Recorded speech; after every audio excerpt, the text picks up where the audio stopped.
ser humano es, tú dices muy bien, el ser humano es comparativamente a un gusano o cualquier animal, es comparativamente enormemente, muchísimo más susceptible de enfermar que cualquier animal de la naturaleza o cualquier ser viviente. Y esto es debido porque el ser humano, esto nos llevaría lejos, pero el ser humano está desheredado de instintividad. La instintividad primaria, transgeneracional, con la que nacen todos los animales, pues no la tiene.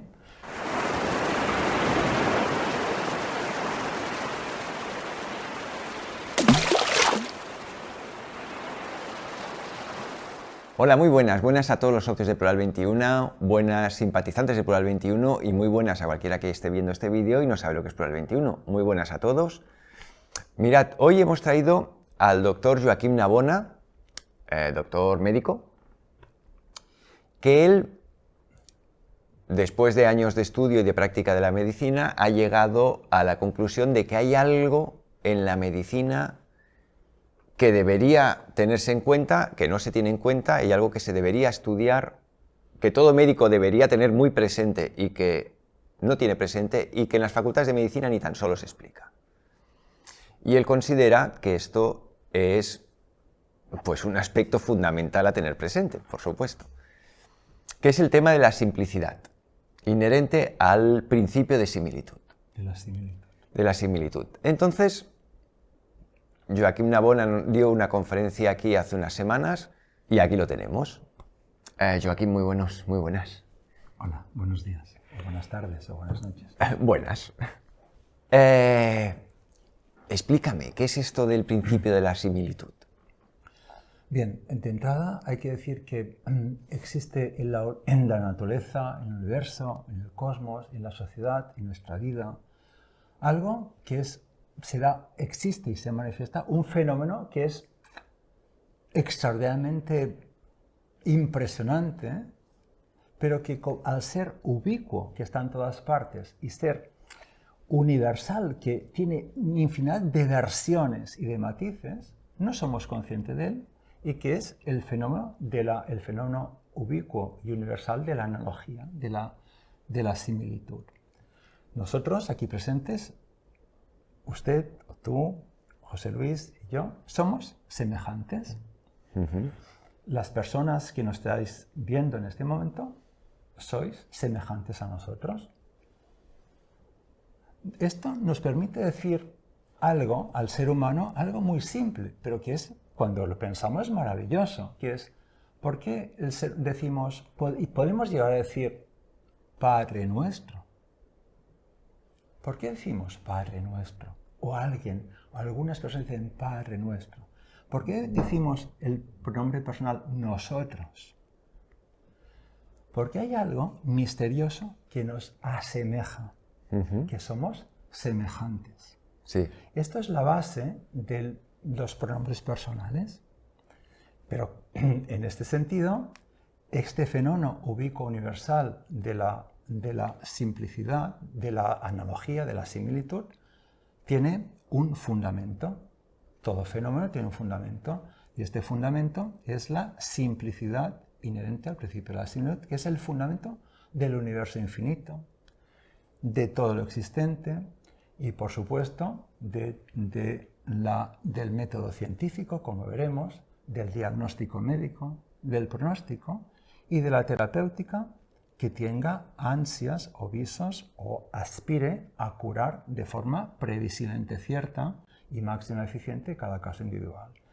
Y esto es la razón por la cual estamos hablando en esta conferencia, en esta charla, de la debida enseñanza de la simplicidad inherente al principio de la similitud en la educación y formación médica, que es algo que es la formación y educación médica carece o neglige, y esto hace, desgraciadamente, que los médicos, especialistas, autoridades sanitarias sean inconscientes, no tengan conciencia de esta incluso laguna educativa tan grave que ha existido en su formación médica y que hace que toda su cosmovisión sea absolutamente sesgada en sentido, a nivel terapéutico especialmente, en sentido del dogma hegemónico vigente del dogma enantiopático, de tratar todo por la vía de los contrarios, cuando todo se puede tratar de una forma mucho más efectiva y eficiente y previsiblemente cierta a nivel curativo a través de la vía por la simplicidad inherente al principio Vale, de su espera, aplicación. para recapitular, para el que esté viendo esto y no tenga ni idea de medicina y... Entonces, sí, a ver, corrígeme si no lo he pillado bien, ¿vale? Tú reconoces que hay una simplicidad en el diseño del cosmos, diríamos. Totalmente, absoluta. Y tú dices que, oye, es evidente que hay una simplicidad en el diseño, que hay unas semejanzas entre diferentes seres y diferentes aspectos de la existencia, y que de tener en cuenta eso en la práctica médica, esta cambia fundamentalmente. Totalmente. Es esto, ¿no? O sea, básicamente. la aplicación terapéutica, o sea, a nivel, la terapéutica médica, hoy en día está fundamentada desde hace más de 20 siglos, la terapéutica médica, en el dogma de los contrarios, desde Galeno de Pérgamo, desde el primer siglo de nuestra era, la terapéutica se basa fundamentalmente en la aplicación del dogma enantiopático contrario. Vale, da un ejemplo para que la gente entienda qué quieres decir con... Sí, nosotros, si tenemos una inflamación, aplicamos una sustancia natural o química que tenga propiedades antiinflamatorias y esto contrarresta la inflamación. Si tenemos dolor, de forma natural o de forma química, aplicamos una sustancia que tenga propiedades analgésicas. Si tengo ganas de devolver... Un antiemético que me quita las ganas de devolver. Este proceder tiene efectividad, nadie lo discute, tiene efectividad paliativa, sí, porque transitoria. Sería lo mismo, o sea, entiendo yo, ¿vale? Que es desde la idea de, uy, que he pillado frío en la calle, pues te doy calor, ¿no?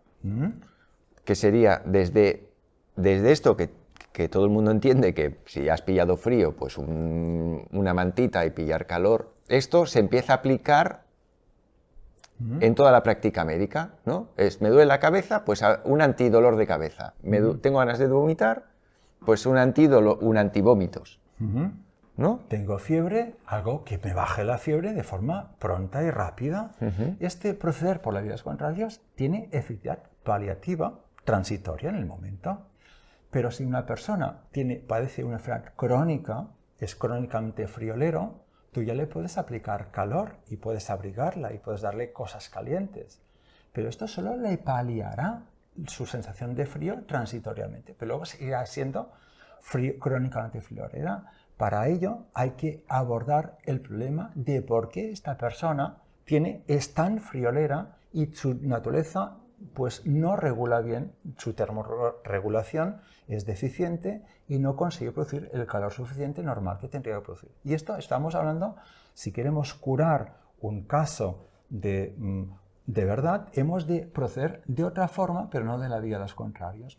El ejemplo más paradigmático es algo muy doméstico. Si nosotros nos quemamos, sufrimos una quemadura accidental en la cocina, nos cae aceite caliente en el pie y vamos con chanclas y nos quemamos la planta del pie, el dorso del pie, perdón, con aceite caliente, podemos poner enseguida el pie en agua fría. Esto nos aliviará por un instante, pero luego tendremos, aquello se nos inflamará, nos enrojará, las ampollas, nos ampollas, etc.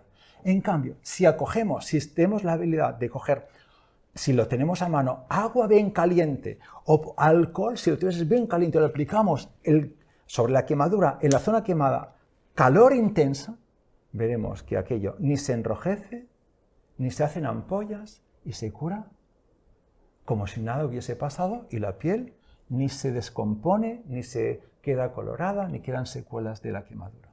Lo mismo el frío. Todos sabemos que un montañero, un alpinista, que se le hielan los pies o las puntas de los dedos, no hagamos la insensatez de aplicar calor sobre la quemadura, porque seguro que le destrozamos para siempre o le dejamos sin pies y sin dedos de los pies. Hemos de aplicar nieve o frío gradualmente, poquito a poco, y el frío con el frío contrarresta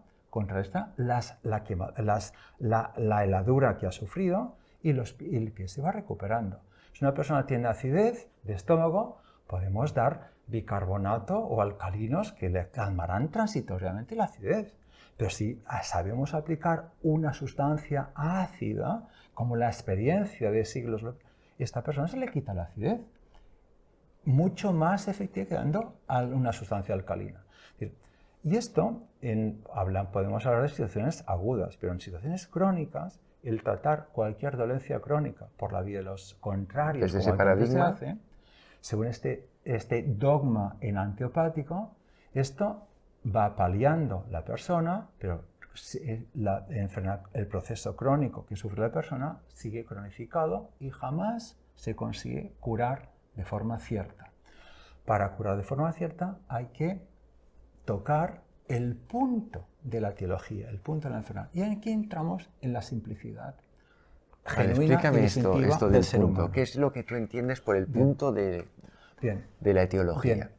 Bien. El punto de la etiología, todos nosotros tenemos un punto de la vida. Cuando nacemos somos una celulita. Somos una celulita, pero por decirlo así, para ponerlo de forma máxima, tenemos un punto de la vida que ya late y nace con nosotros y palpita con nosotros, el cual, este punto de la vida, quiere vivir, quiere desplegar todo el ciclo de vida, y para ello este punto de la vida despliega todo un sistema, se va autorreplicando, esta célula se va autorreplicando, se va multiplicando, hay toda una autosimilitud, y este punto de la vida va asociado a un sistema de autorregulación, a un sistema inmunitario, para poder cumplir todo ese ciclo de vida que todo es ser viviente, animado, y no digamos ser humano, en principio está destinado a poder vivir.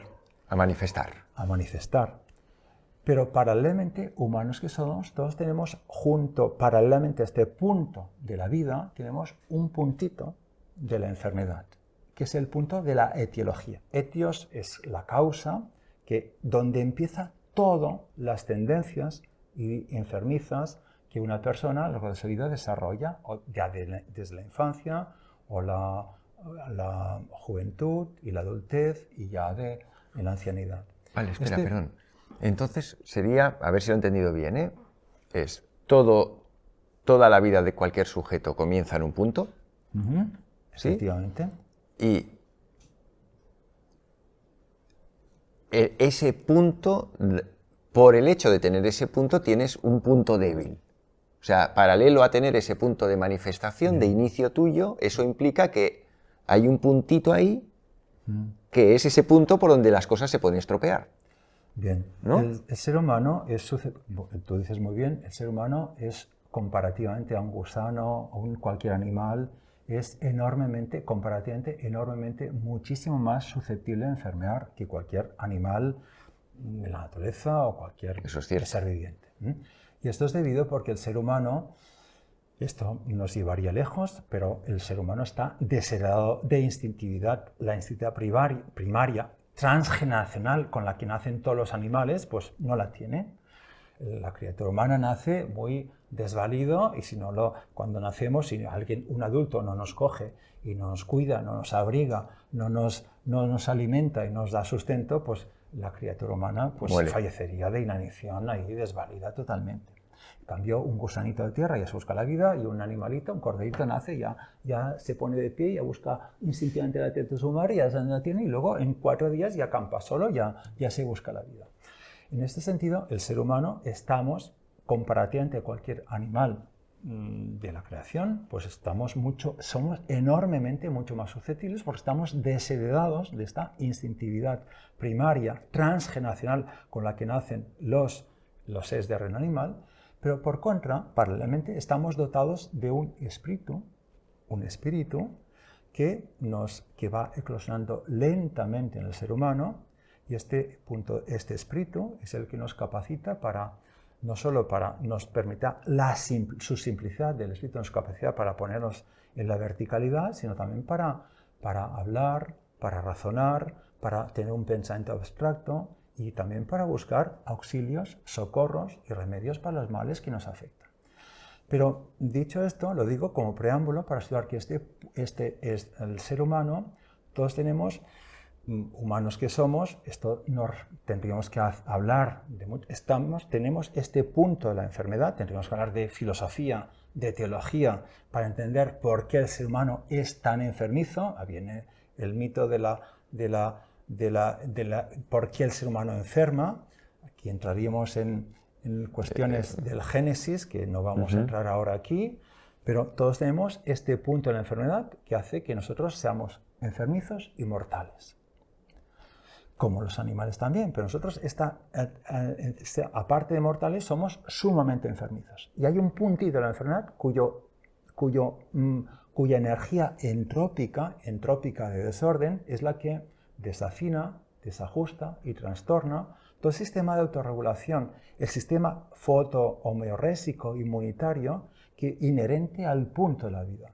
Eso es lo que hace que ya de bebés, de niños o de adultos tengamos tendencias enfermizas y a veces os sucede, lamentablemente, que este punto de la enfermedad adquiere una malignidad tal que hace que la persona se quede por el camino a mitad de la vida o a edades tempranas, porque el punto de la enfermedad adquiere una malignidad, una fuerza tal que puede, con la fuerza del punto de la vida, y esta persona, por una enfermedad grave o seria, se queda pues, a los 20, a los 30, a los 40, a los 50 años por el camino.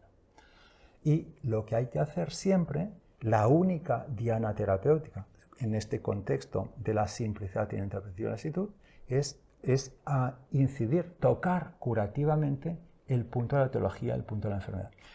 Y los que estáis visionando esta charla, pues diréis, ¿y este punto de la teología dónde está? ¿Dónde se encuentra? ¿Dónde se ubica? ¿Dónde está en nuestro organismo?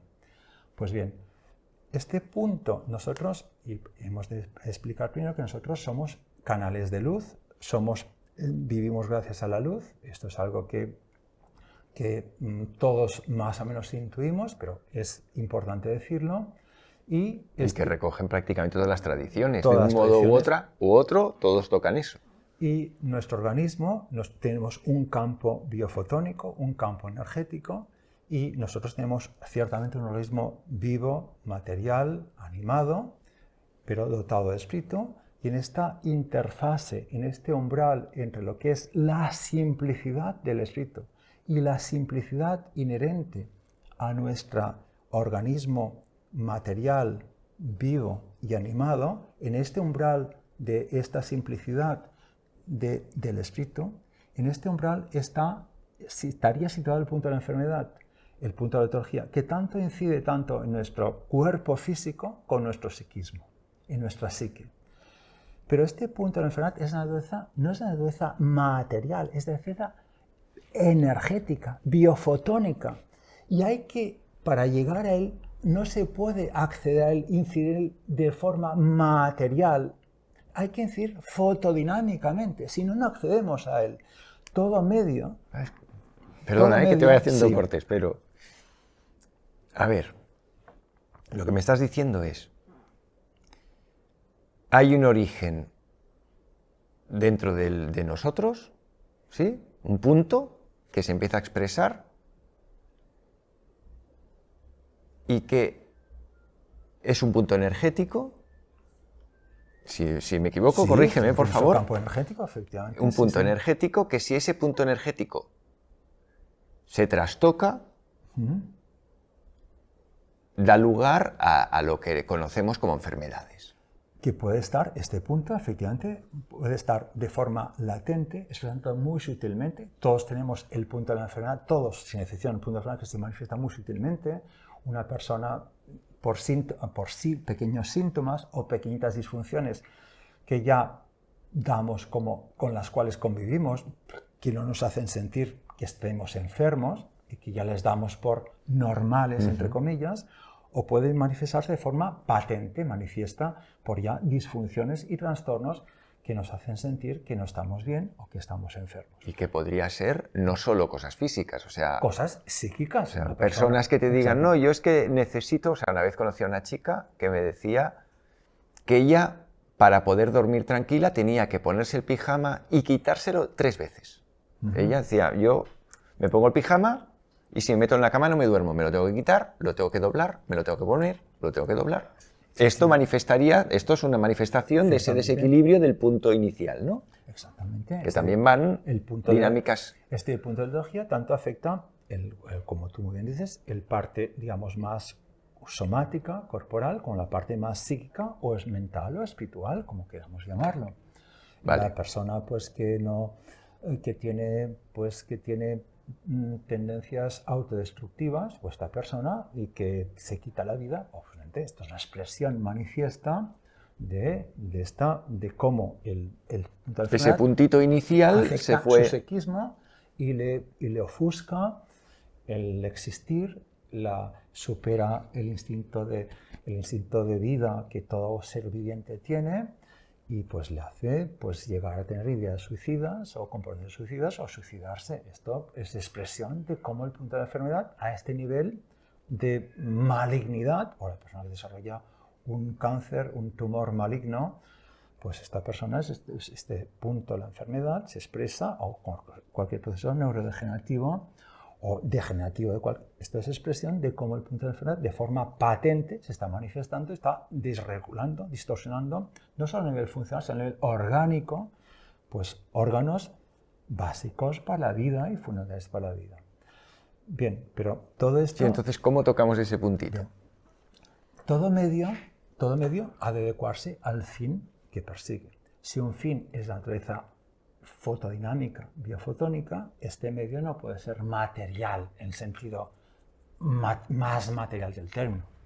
Ha de tener una energía, ha de tener un pino de energía que sea capaz de acceder a esta dimensión. Bien, digo esto porque una cosa, algo básico es tener en cuenta que el ser humano somos una unidad de vida y de espíritu, unidad, por decirlo bien, fotomiorésica y espiritual. La fotomioresis es el sistema fotónico de autorregulación del organismo. Homeoresis, un término compuesto que homio es similitud y resis es principio. Estamos hablando del principio de la similitud. Resis, este término resis, aquí reostato, pues resistencia, resiliencia. El término resiliencia viene de resis. Y esto viene lo tendríamos que ver, de un étimo que es presimelo, calor, pero ahora lo hablaremos en toda continuación.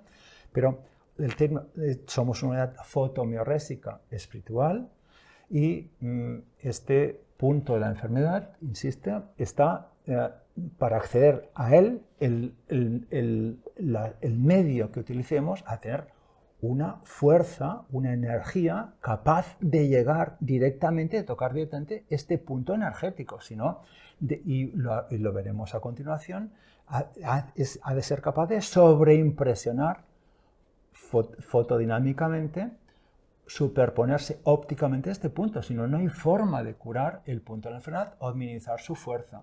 Y esto es lo que veremos luego. Hoy en día la física y la óptica desde en este siglo ha refrendado totalmente esta concepción que no se puede acceder al punto, no tocarlo curativamente, no se sobreimpresiona fotodinámicamente por vía de la similitud, y ahí está la forma de tocar este punto de la enfermedad a nivel práctico, que es lo que la ciencia aplicada de curar, pues es lo que persigue y lo que propugna y lo que preconiza, que es lo que no se hace a nivel práctico. A nivel práctico se tocan dianas terapéuticas materiales, se abordan de forma ostentosamente diciendo que es de forma muy precisa, pero esto se queda a medio camino, no se aborda, no se toca curativamente el punto de la enfermedad. Digo tocar porque el punto de la enfermedad, el punto de la etiología, no se puede llegar a curar al 100%.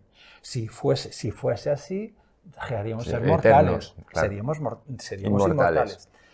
Pero sí se puede terapéuticamente, es perfectamente factible, ir acotando y tocando curativamente el punto de la teología para que esta persona tenerlo que se exprese mínimamente, hacer que esta persona tenga a lo largo de su vida, goce de una buena salud y la calidad y los años de su vida sean cualitativamente mejores, llegando a un punto que esta persona también fallecerá, pero es decir, pero fallecerá sana.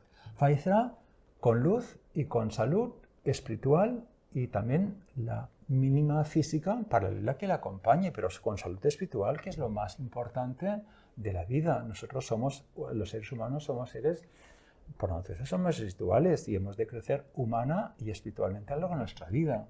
Y crecer espiritualmente que en sabiduría, en gracia, que es en luz. Y esto es algo que es básico y siempre, y no lo que es lamentable que hoy en día pues las personas pues se las vaya apagando la luz y mueran apagadas.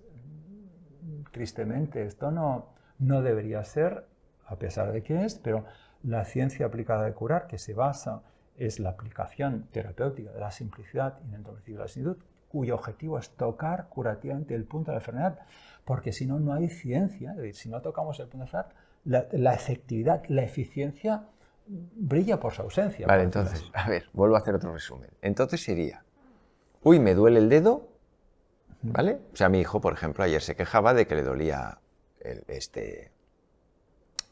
articulación. Sí. El sistema médico actual lo que hace es, vale, pues te desinflamo aquí o... Sí, tú dices, no, espera. ¿Cómo ha llegado a darse la situación que esta articulación duela? Eso es que ha habido en el punto mínimo interior del sujeto una desviación que ha ido creciendo hasta que se ha manifestado en este dolor en la articulación, ¿no? ¿Es esto? Si este dolor es agudo, entonces, es de recién aparición y no va a decir ningún traumatismo, ningún sobreesfuerzo, bueno, es una cosa. Si este dolor aparece sin ningún traumatismo, sin ningún desencadenante y perdura este dolor o malestar que genera un malestar o un cierto grado de impotencia funcional o de malestar, y es algo crónico, esto... ¿Cómo se ha llegado a esa situación? Sí, esto sería una sutil expresión de cómo el punto de la enfermedad en este momento de la vida se está expresando en este sujeto, en este muchacho, en esta persona. Y entonces, en este caso, dado que es algo que ya empieza a ser algo crónico, no es algo que desaparezca por sí solo, o se vaya por sí solo, con reposo y un poco de 4 cositas así paliativas, si es algo que persiste, hemos de conocer los síntomas, las modalidades de este fenómeno y a partir de ello saber aplicar qué principio activo de las dos que se han experimentado en la persona sana es capaz de producir en el sujeto sano unos síntomas similares a los que aqueja esta persona. Y este principio activo dinamizado quiere decir que se ha extraído su energía y se aplica fotónicamente, dinámicamente en la persona. Este principio activo, ¿cómo incida en su puntito el puntito de su enfermedad y hará que lo sobreimpresione y haga que esta sintomatología, que ya empieza a ser un poco crónica, desaparezca y se cure de forma eficiente, efectiva y plena, con mejoría de la salud de la persona. Si había otras cosas además acompañantes que también se tendrían que tener en cuenta junto al síntoma local que sea el motivo de la consulta. O sea, pero primero deslindar que si es algo agudo o algo crónico. Si es algo agudo, bueno, es que quizás no he dado el mejor ejemplo.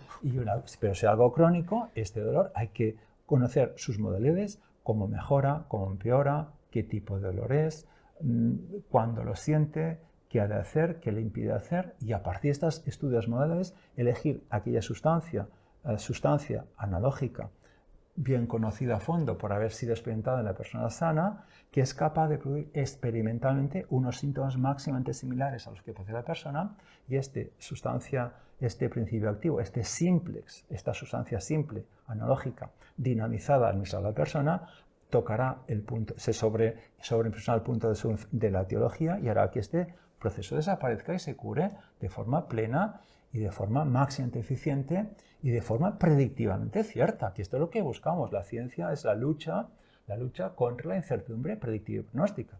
Todo lo que abordamos aquí es para poder la ciencia aplicada a curar, la exigencia básica es certeza predictiva. Es decir, si yo aplico esa sustancia, yo sé de forma máximamente cierta que lo que obtendré será la curación de los síntomas. Sí o sí, de eso se trata, porque si no, toda la medicina, toda la terapéutica médica es el sumum de la incertidumbre, y no digamos cuando aplicamos el sumum de la ineficiencia, cuando aplicamos 1, 2, 3, 4, 5, 6 o 7, 8 o 10 principios activos a la vez.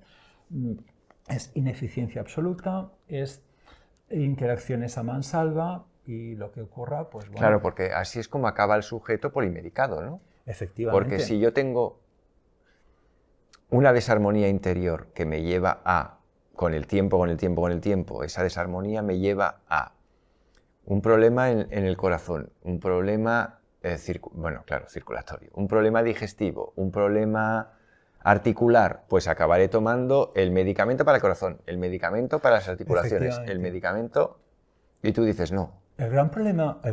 es más sencillo, si encuentras el punto que dio lugar a todo eso, efectivamente, solo tratando ese punto... Efectivamente. El gran problema hoy en día es que el modelo de ser humano que la biomedicina contempla es el modelo de ser humano que llamamos, o que un servidor llamo, descoronado, sin corona, sin espíritu. ¿Esto qué quiere decir?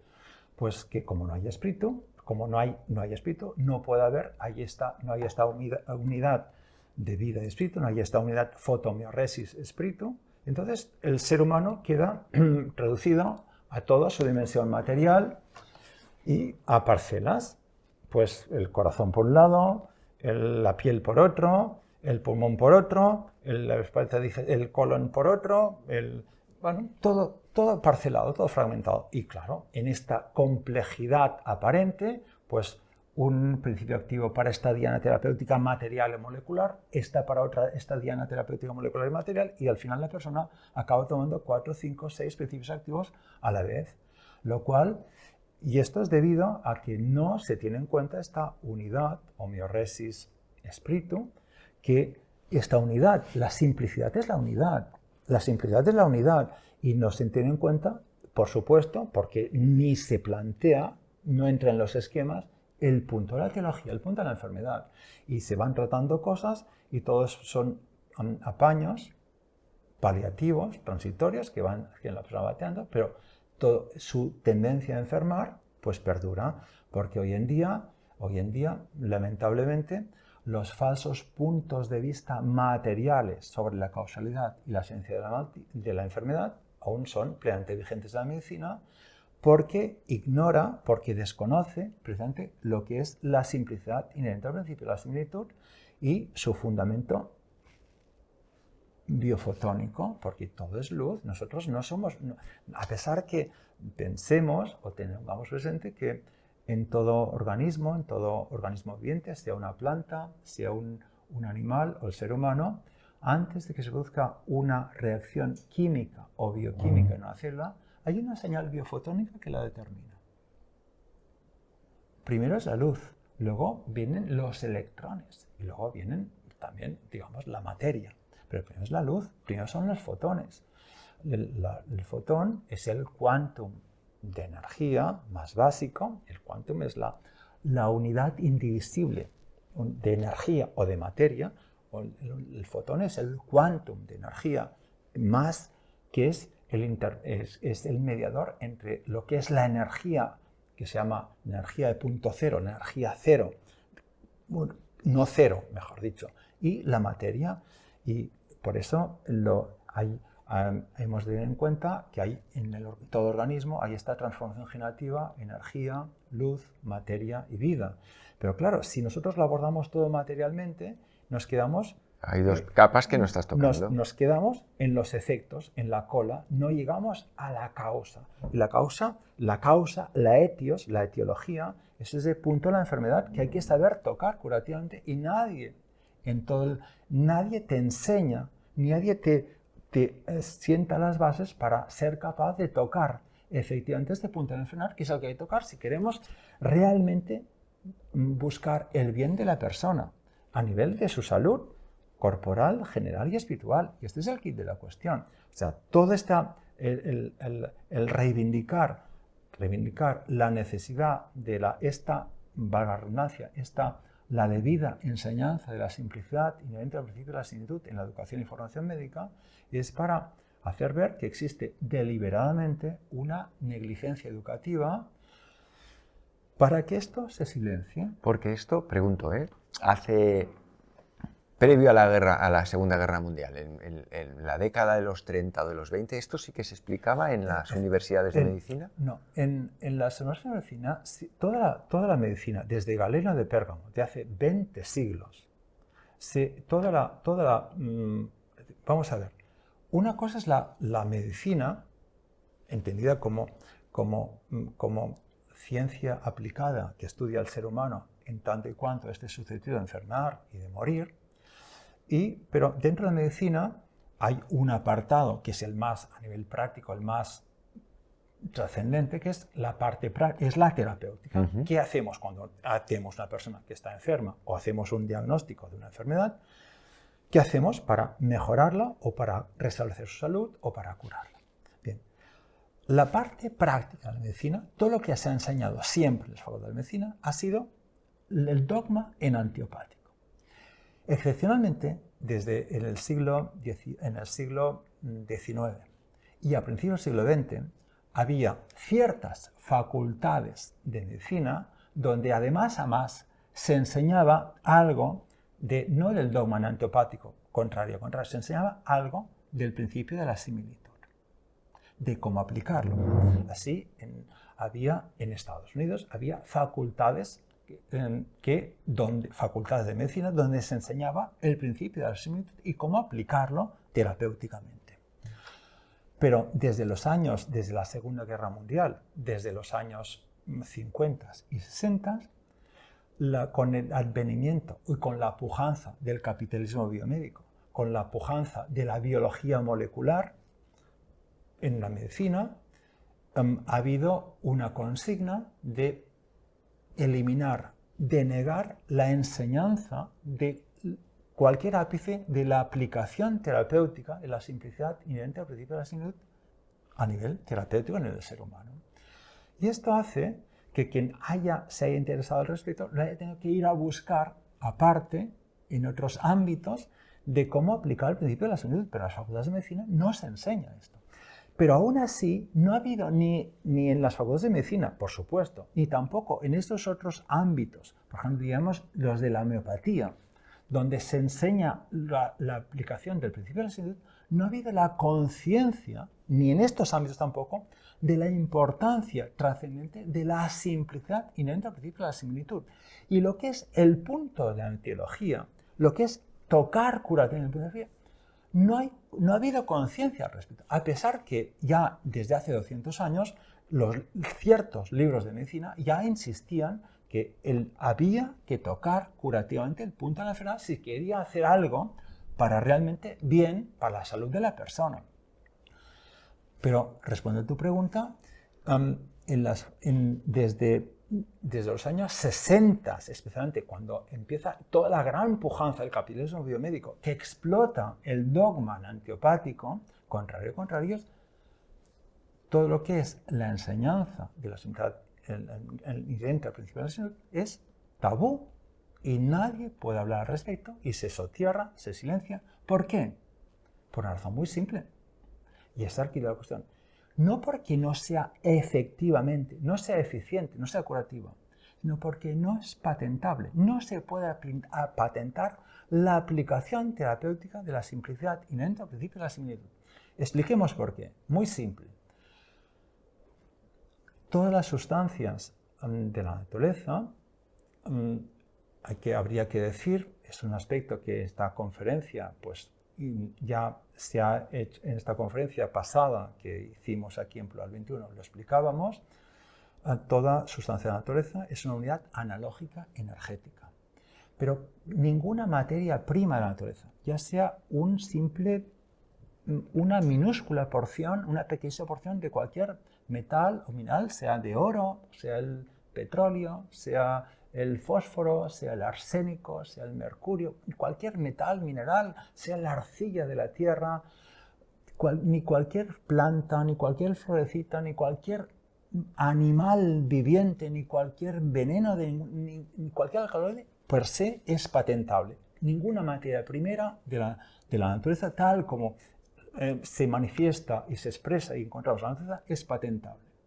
Modificada, transformada, entonces la podríamos patentar, pero tal cual no se puede patentar.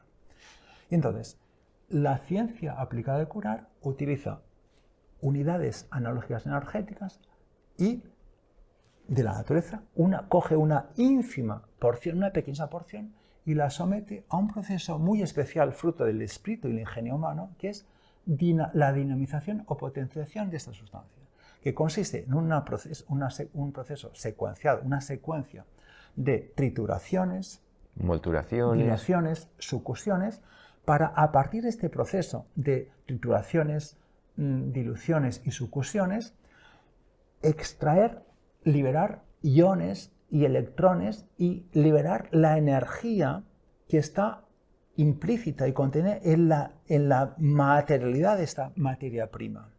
Y esta energía es la que luego se experimenta en el ser humano para conocer los efectos que produce experimentalmente. Pues bien, tanto las materias primeras como el proceso de dinamización y potenciación, que así se llama, este método para extraer la energía inicial, para poderla adecuar a la realidad homeorésica espiritual del ser humano y para poderla aplicar experimentalmente, este proceso ya está de dinamización, está perfectamente protocolizado metódicamente desde hace más de 150 años y no tiene derechos de autor y tampoco se puede patentar. Esto sería lo que hizo Hahnemann. Lo que hizo, efectivamente, Hahnemann. Entonces nos encontramos... Vale, espera, perdón, déjame que te haga. Sí. Entonces si yo quiero llegar al punto de enfermedad... Al punto de la teología, al punto de la enfermedad. ¿Vale?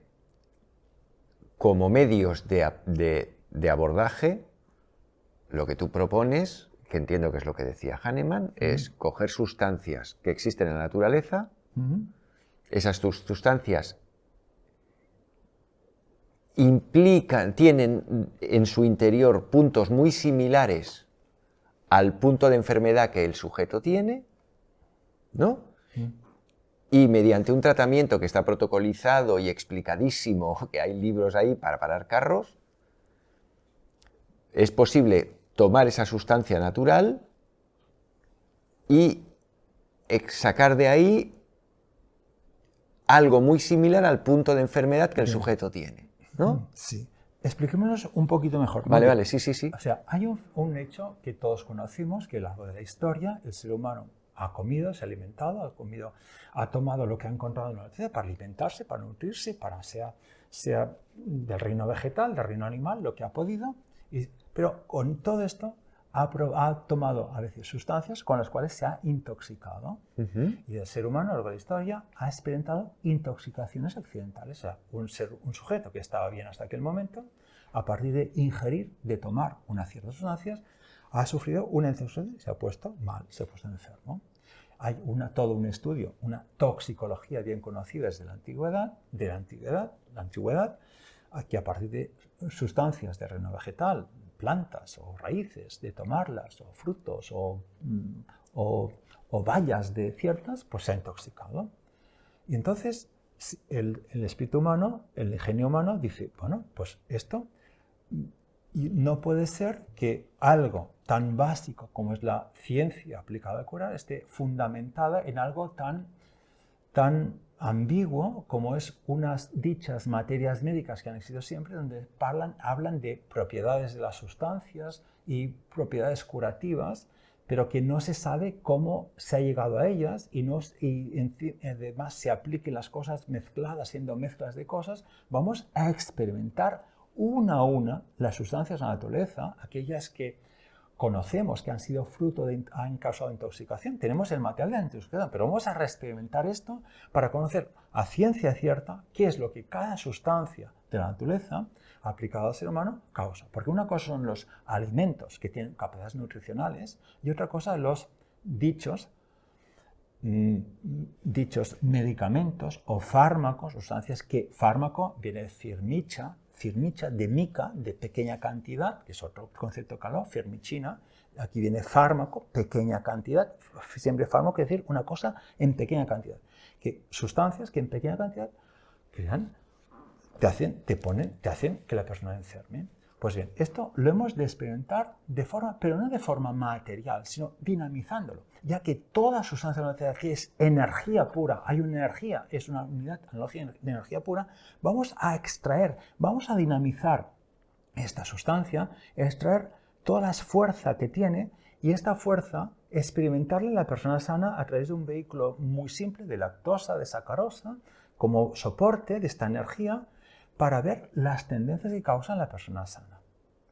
Y si conocemos bien lo que cada sustancia de la naturaleza causa, todas las tendencias que es capaz de causar en la persona sana, sin perjudicar, sin intoxicar a la persona, es que el experimentador enferme, que eso es lo que, porque la experimentación dinamizada de sustancia hace que la persona no enferme. El experimentador sano no enferme, sino que incluso se robustezca. Vale, pero a ver, entonces, pongamos un ejemplo, ¿vale? Imagínate que a mí me da veo una flor en mi jardín, ¿Sí? Saco la flor y digo, voy a sacar de esta flor el puntito este, su energía. La voy a dinamizar. Exacto. Y con esa dinamización y potenciación voy a impregnar unas bolitas de azúcar. Exacto. Y yo me las tomo. Sí. ¿Sí? Con el objetivo de sentir... De experimentar lo que De experimentar qué hace eso. ¿Qué hace eso, efectivamente? Puede darse la situación que la persona se tome eso y al día siguiente tenga una amigdalitis, por poner un ejemplo. ¿Sí? O sea que del mismo modo que yo puedo ver una valla en el campo, cojo la valla, me la zampo y al día y una hora más tarde estoy vomitando, por poner un ejemplo. O tengo dolor de cabeza, empiezo a tener dolor de cabeza, que jamás he tenido dolor de cabeza. Yo cojo esa flor que he visto en mi jardín, la he dinamizado y potenciado, me he tomado he consumido el producto, la potenciación, dinamización aquella, y tú me estás diciendo que eso me robustecerá. Que este fenómeno, experimentar las cosas, tú experimentas, habrá una acción primaria que de los síntomas que causa, porque toda sustancia analógica, simple, dinamizada, actúa incondicionalmente en el seno de la persona. A ver, ¿qué quieres decir? Es decir, nosotros, por ejemplo... Actúa sí o sí. Sí o sí, No incondicionalmente, sin condiciones. Actúa siempre, sin excepción, sin condiciones. Pues esta sustancia, cuanto más, si teóricamente, cuanto menos nutricional y más, entre comillas, tóxica era, pues más incondicionalmente actuará en nuestros flores. Las tendencias que se desatarán sean más manifiestas, y eso es la acción primaria. Pero luego, una vez, como esto es un fenómeno que lo hago transitorio y controlado, y una vez deje de tomar esta sustancia, yo me iré recuperando y mi salud aún será más fuerte que antes. O sea, es como si algo dentro de mí habrá aprendido a vehiculizar mejor la energía interior, diríamos. Y hacerme más resiliente. Obviamente, como esto lo haces de forma dinamizada y controlada, no de forma intoxicarte para morirte. O sea, no es coger vallitas y ponerte... Las de hacer hasta que empiezas a dar síntomas, luego paras. Pero como esto lo haces de forma controlada, una vez hechas experimentaciones, si tú eres una persona sana, tu salud seguirá siendo sana y robusta. Esto robustece la salud, no perjudica al experimentador. Pero bien, con este material, en las personas sanas, tú vas conociendo cómo cada sustancia analógica simple, cada unidad analógica energética de la naturaleza, los síntomas que causa en las personas sanas. Y esto es bueno hacerlo tanto en adultos, o en hombres y mujeres, o niños, si es posible. Cuanto más conocimiento de las tendencias que cada sustancia analógica simple causa, pues mejor, más a fondo conoces esta sustancia y cómo desequilibra la fotomeioresis fotomimesis inmunitaria de la persona en estado de salud. Pero cuando tengo este conocimiento, si como partíamos de que el ser humano se había intoxicado a lo largo de la historia, si ahora hacemos este proceso de experimentar las sustancias de la naturaleza, que obtenemos principios, sustancias, analogías simples dinamizadas, capaces de ser aplicadas al ser humano enfermo, cuando tenemos todo este conocimiento de los síntomas y signos que cada sustancia, analogía simple desencadena experimentante en la persona sana, entonces cuando yo a nivel real, en la práctica, acude una persona que me dice manifiestamente que tiene este síntoma con esta modalidad y acompañado de esos síntomas y asociado a este otro fenómeno con esta modalidad que se mejora así o mejora así y le ocurre esto de hace tiempo, yo he de estudiar, a partir de este cuadro clínico de signos y síntomas modelizados que la persona enferma me relata, yo voy a estudiar cuál de todas las sustancias experimentadas que yo tengo consignadas tiene tiene la capacidad de experimentante de causar estas tendencias, estos síntomas, y si yo aplico esta sustancia dinamizada a esta persona enferma, esta se sobreimpresionará fotodinámicamente el punto de la enfermedad y hará que por un fenómeno óptico, físico, de modulación de fase y de amplitud, hará que desaparezca toda la frecuencia electromagnética que está en la base de toda la fenomenología, de toda la semiología del conjunto de signos y síntomas que esta persona aqueja. Y esto será un proceso curativo cierto, eficiente, máximamente eficiente y predictivamente cierto y de máxima efectividad, vale, que es lo que se busca. Entonces, habrá quien nos esté viendo, hola a los que nos estéis viendo todavía, que diga, sí, hombre, ¿y yo cómo voy a saber esos cuadros? O sea, imagínate que algún médico nos está viendo, sí, que entiende el concepto que estamos intentando expresar y que dice, ostras, me interesa. ¿Cómo puedo yo acceder a ese conocimiento? Es decir, yo tengo un paciente que tiene tales síntomas, tales modalidades, que experimenta un cuadro patológico. Y tú lo que yo entiendo que dices es, ese cuadro patológico, yo que he probado dinamizaciones y potenciaciones de sustancias simples, lo reconozco y digo, mira, probé la hierba de mi jardín y lo que experimenté es muy, muy, muy similar a lo que esta persona a lo que yo veo en este sujeto. ¿Sí? Entonces, si algún médico nos está viendo, ¿cómo puede acceder él o existe algún lugar en el que yo pueda tener un compendio de eso? Bien, exacto. Toda la historia de la medicina ha habido lo que se llama las materias médicas. Las materias médicas eran los tratados donde se consignaban las propiedades terapéuticas o medicinales, dicho así, de las sustancias conocidas o que se utilizaban, ¿no? Pero serían los vademecums. En cierta forma, el vademecum es una derivación de estas materias médicas. La materia médica explica los síntomas todos los síntomas que una sustancia es capaz de producir o de causar o de curar. Lo que pasa, que lo que ha ocurrido es que estas materias médicas estaban fundamentadas en la fuente de estas materias médicas clásicas, pues era las propiedades químicas de la sustancia, las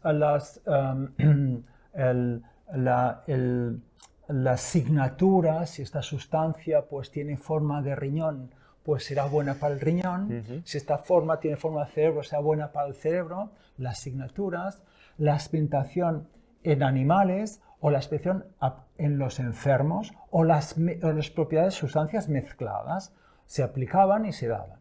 Pero no había una doctrina, ninguna doctrina de las sustancias analógicas simples dinamizadas puras.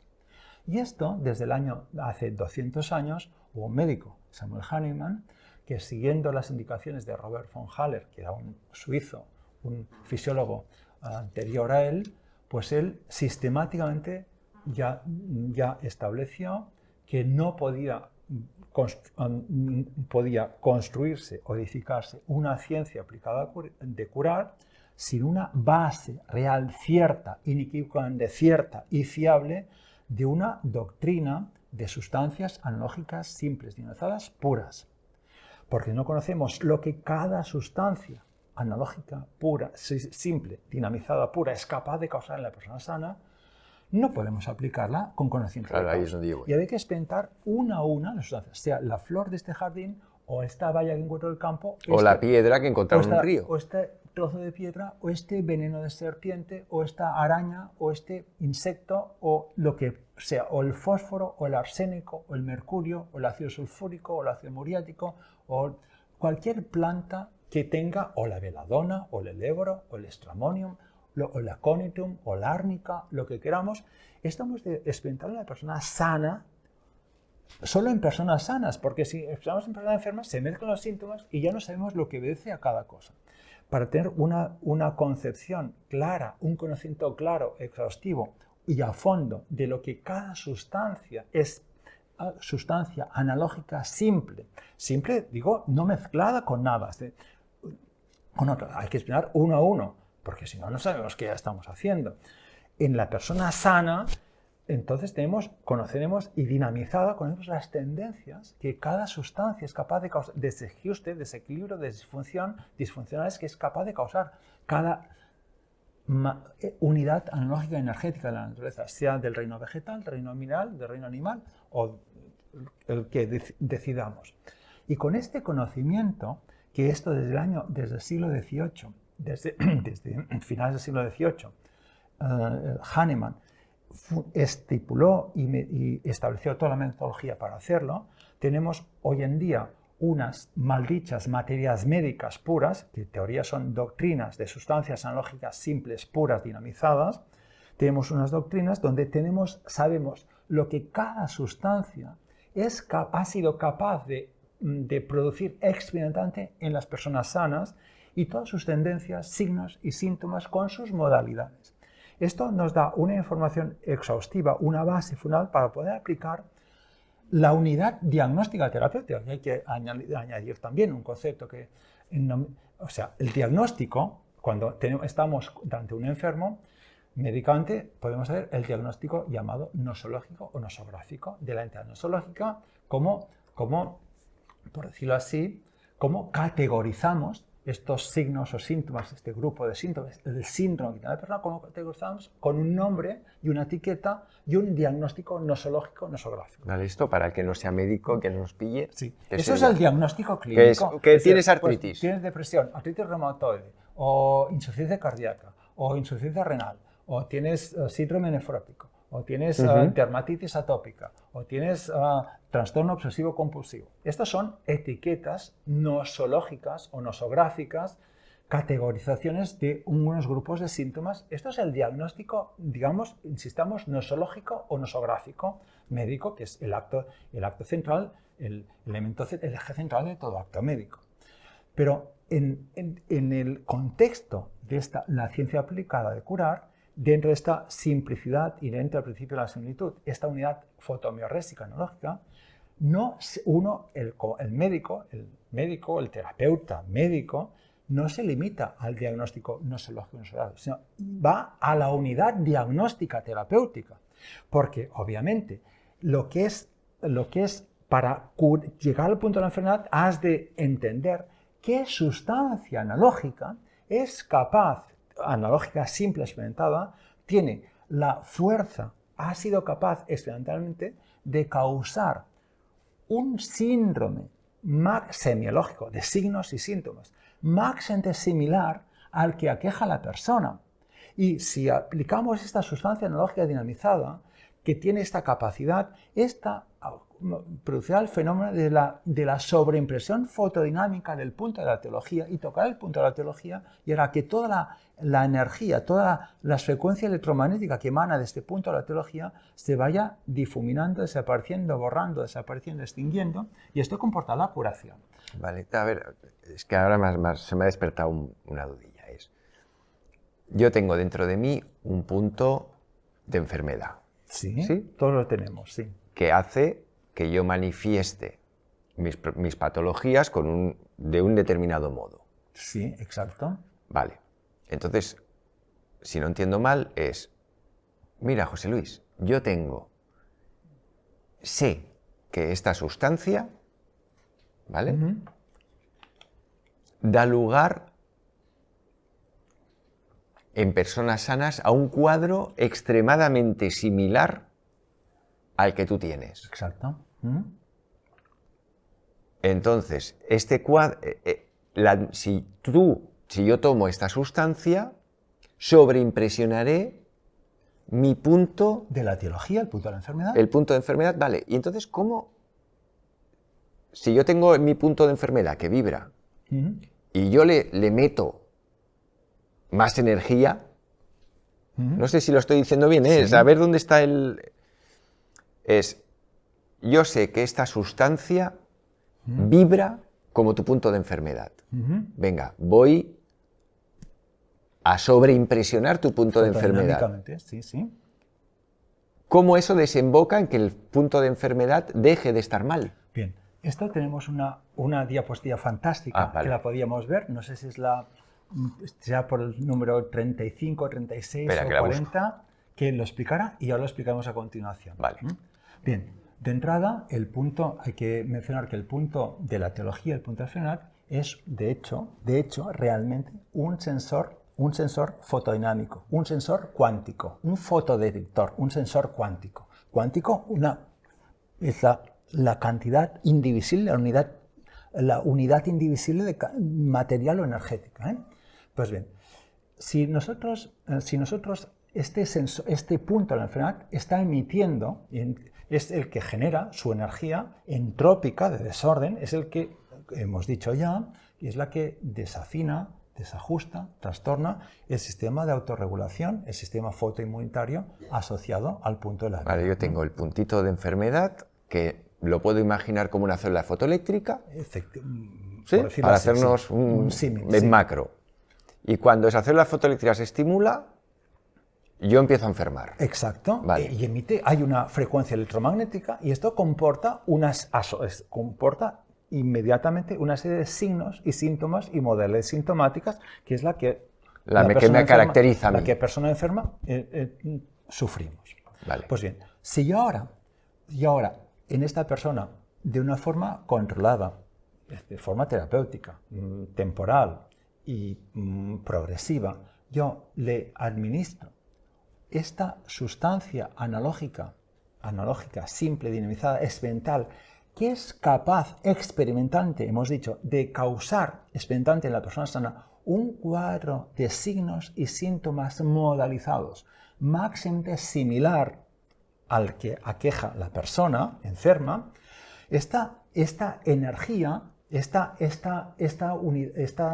sustancia analógica simple, también introduce una frecuencia electromagnética muy similar en frecuencia a la que emite el fotorreceptor del punto de la enfermedad.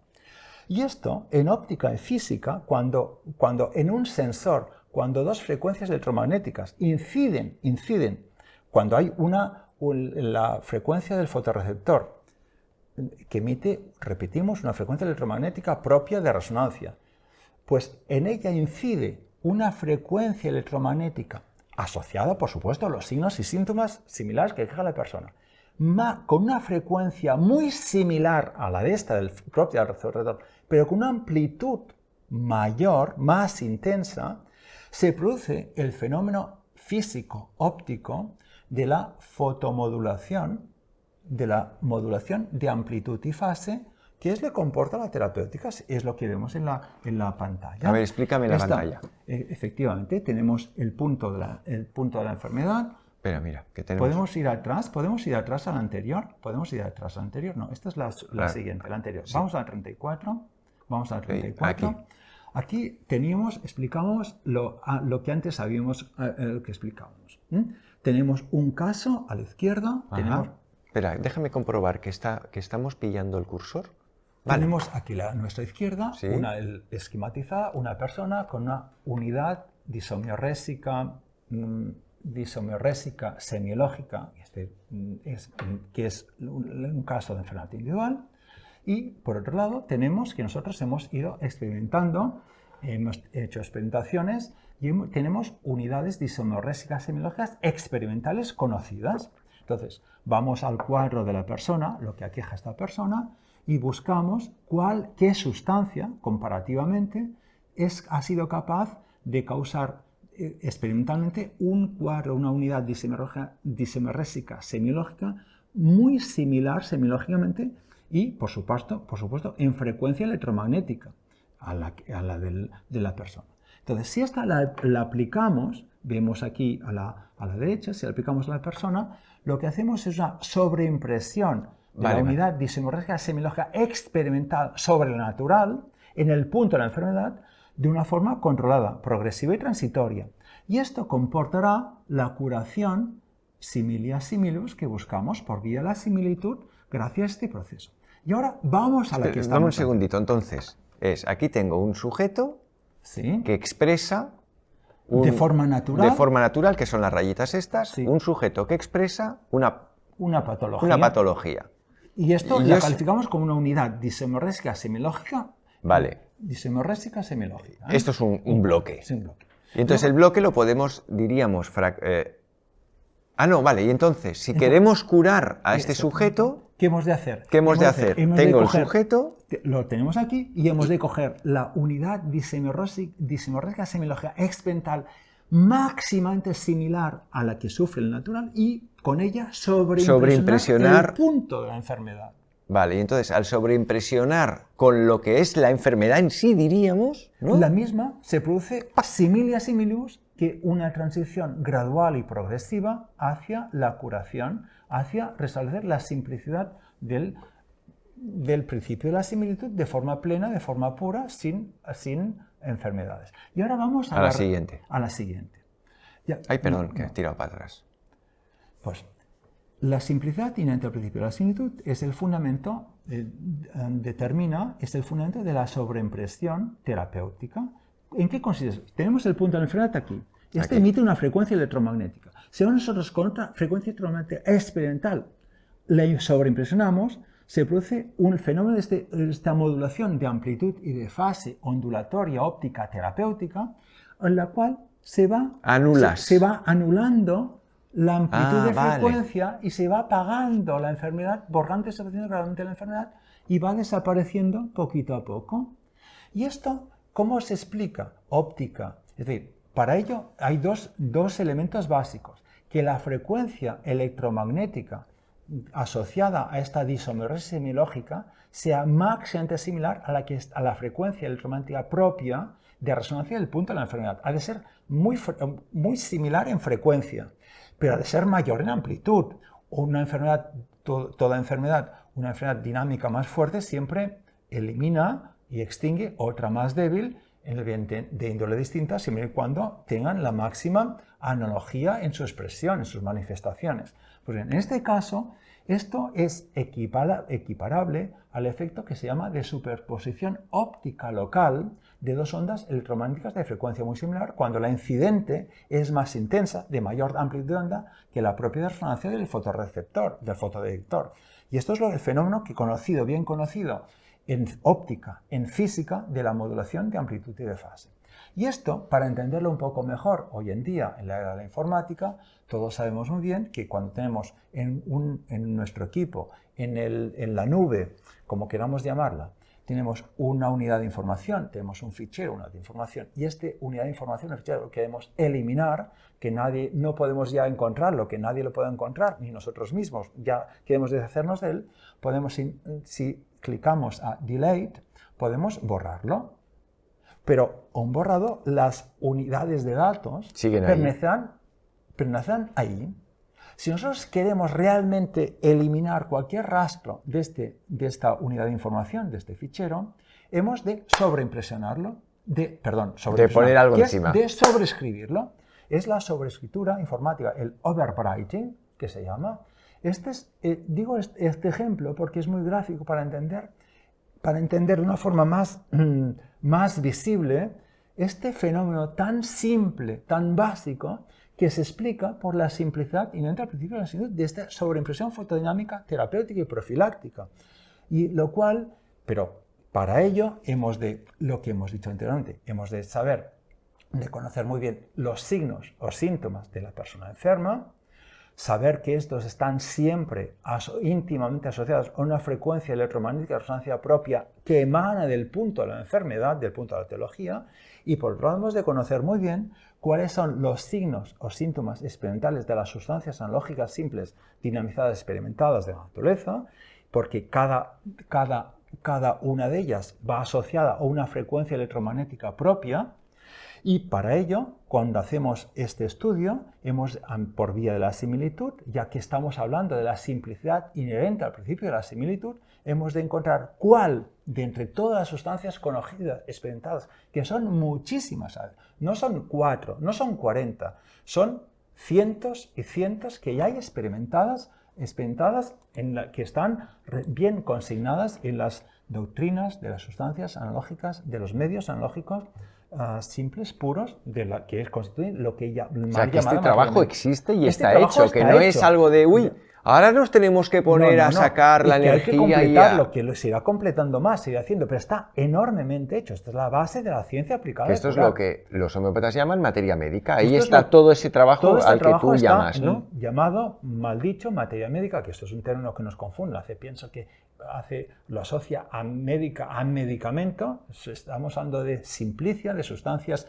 fotoanalógicas, de sustancias fotodinámicas, simples, no medicamento. El concepto de medicamento, ya aprovecho la ocasión, el concepto de medicamento quiere decir compuesto material en antiopático. El concepto medicamento, medicina o remedio, estos conceptos o fármaco, siempre esto indica y denota y evoca al compuesto material en antiopático. Es ajeno a la ciencia aplicada de curar. La ciencia aplicada de curar utiliza sustancias simples, sustancias analógicas simples, o dicho más concisamente, simplicia o simplex. Simplex fotodinámicos, porque no tienen composición material, no son detectables sensorialmente ni químicamente, esto es importante, el simplex homeopático no es detectable sensorialmente ni químicamente.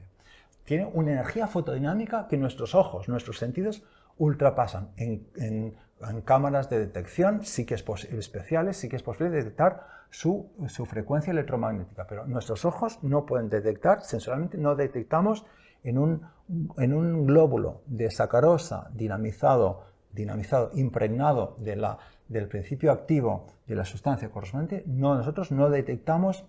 Nuestros ojos no detectan nada y químicamente no se detecta nada. Esto se ha de detectar por aparatos de termoluminiscencia a otros niveles.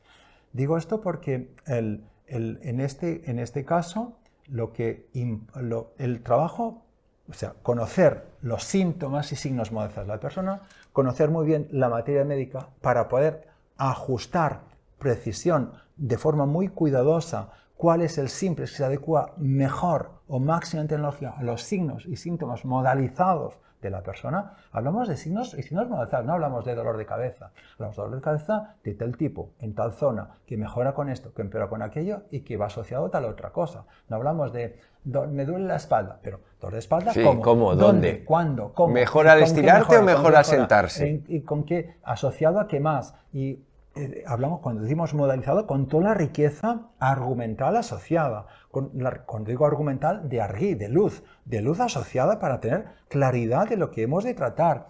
Entonces, si tenemos esto, conocemos los síntomas y signos de la persona, conocemos los signos y signos experimentales bien hechos de la materia, de esta doctrina de las sustancias, de los medios analógicos simples puros, que está bien hecha desde hace más de 200 años y que se va haciendo y se ha de completar y mejorar y ampliar aún.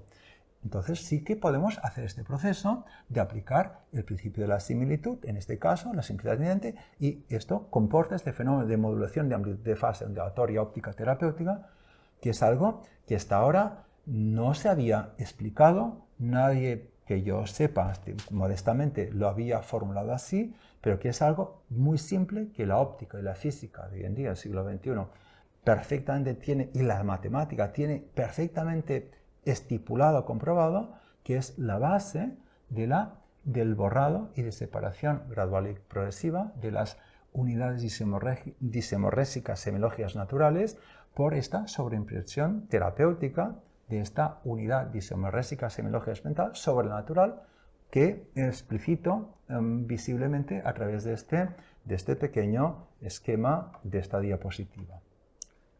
Entonces, básicamente lo que estás haciendo, entiendo, es un llamado a cualquier médico que esté viendo este vídeo, decirle, oye, si entiendes el concepto, que sepas que lo puedes trabajar perfectamente, que hay toda una bibliografía donde... Esto es decir, es un cambio de paradigma. Estamos un médico normal, un especialista, una autoridad sanitaria, su cosmovisión es el dogma antiopático. Cuando digo dogma, porque esto es paradójico que en esta era de la posmodernidad que estamos, en esta del poshumanismo, de la posverdad, donde no hay dogmas, donde no hay principios, donde no hay ninguna verdad absoluta, según esta era, subsista hegemónicamente un dogma terapéutico tabú que nadie cuestiona. O sea, en la era de los antidogmas hay un dogma terapéutico que nadie cuestiona porque está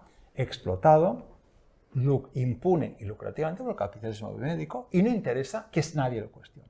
O sea, es sorprendente que en la era de la posverdad, donde no hay ninguna verdad absoluta, no hay principio absoluto, donde no hay de haber dogmas de fe, subsista un dogma en la terapéutica, que esto es una aberración, paradójico. Aquí, y precisamente, insisto en este concepto porque cualquier médico egresado de la Facultad de Medicina, ni que haya hecho su posgrado, haya hecho su MIR, su especialidad, cualquier especialista, su cosmovisión está basada, terapéutica, en la aplicación del dogma antiopático. Esto es de cajón, porque no le han enseñado nada más. Para él, el principio de la similitud no existe. Estos son palabras. La simplicidad menos. Y claro, esto es para decir a los médicos, a los estudiantes de medicina, a las autoridades sanitarias y a los usuarios que existe una posibilidad real, que existe, de tratar las dolencias crónicas que afectan al ser humano de una forma predictivamente cierta, máximamente eficiente, es decir, científica. La ciencia es la lucha contra la incertidumbre predictiva, es el acercarse a la exactitud y la fiabilidad de las ciencias matemáticas. Y que además hay todo un soporte estadístico detrás. Y esto permite curar de forma previsible cada fase evolutiva de cada caso de enfermedad individual. Porque hay que decir, también es importante decirlo, que el punto de la enfermedad, este punto de teología, hemos de tocarlo curativamente. Este es el objetivo, es la única diana terapéutica real existente, el punto de la enfermedad. Pero el punto de la enfermedad es literalmente, valga la expresión, esto ya lo decía Hahnemann, un mal espíritu, ein böser Geist, un mal espíritu, decía él. Que cuando tú lo acotas terapéuticamente por aquí, inhibes su fuerza para extinguir su frecuencia electromagnética de emisión propia, el efecto cereza, buscará otra vía con el tiempo a la que pueda, otra vía de salida con otra frecuencia electromagnética y generar otro cuadro semiológico de enfermedad.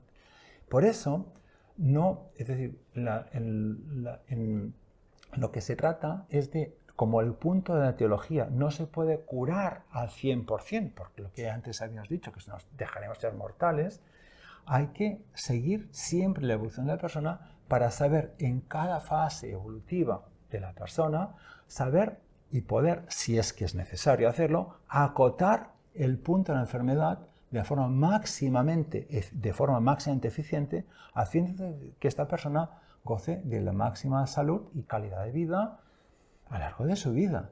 Porque, repito, el punto de la enfermedad lo puedes acotar por aquí, pero luego este punto de la enfermedad que acabará con nosotros, con el punto de la vida, buscará salir por allá. Y habrá que acotarlo nuevamente con el tiempo, seguramente con quizá otra sustancia analógica simple indicada para la fase evolutiva en cuestión de la persona en cuestión. Esto no quiere decir que nosotros toquemos el punto de la enfermedad y ya está hecho, la persona queda curada para el resto de su vida y ya no hay que hacer nada más. Esto hay que seguir de siempre la evolución de la persona, porque somos enormemente susceptibles a la enfermedad y el punto de la enfermedad, repito, es nuestro signo. Tiene su vida propia, además, ¿no? Es decir, es Espera, que te vas tocando el micro. Y el punto de la enfermedad, pues está ahí y seguirá ahí y acabará con nosotros. Pero lo que se trata es que nosotros gocemos a lo largo de la vida, nuestro ciclo vital sea el más largo y santo posible y sano posible, ¿no? Y de eso se trata. Pero hay una vía terapéutica máximamente predictivamente cierta y máxima eficiente y efectiva para tratar las enfermedades de una forma mucho más simple, pero que tiene la única desventaja que tiene para el sistema es que no es patentable. Es máximamente ventajosa para cualquier usuario del sistema sanitario. Es máximamente enriquecedora para el médico, porque el médico aprende. Un médico aprende, conoce mucho más, sabe lo que hace, porque el tratar, utilizar la ciencia aplicada a es ciencia, no es O sea, pseudociencia. El que nos esté viendo y diga, estos son dos pseudocientíficos ahí sentados hablando. La ciencia aplicada a curar es la ciencia. Ciencia es conocimiento que aspira a la verdad, conocimiento que aspira a conocer la verdad, al bien de la persona. La medicina es para el bien de la persona y para buscar su curación, no su cuidado, su curación. Y que hay una base que es 100% experimental. No hay otro de eso. Hemos dicho que la simplicidad y la interpretación es el fundamento del método científico. Todo lo que estamos haciendo es método científico. La expresión pura de las sustancias del ser humano es aplicar el método científico y hacerlo. Y si uno quiere, puede. Pero hay que invertir. Lo que también es importante decir es que hay muchísimo hecho. Se puede hacer muchísimo, pero hay muchísimo que hacer más.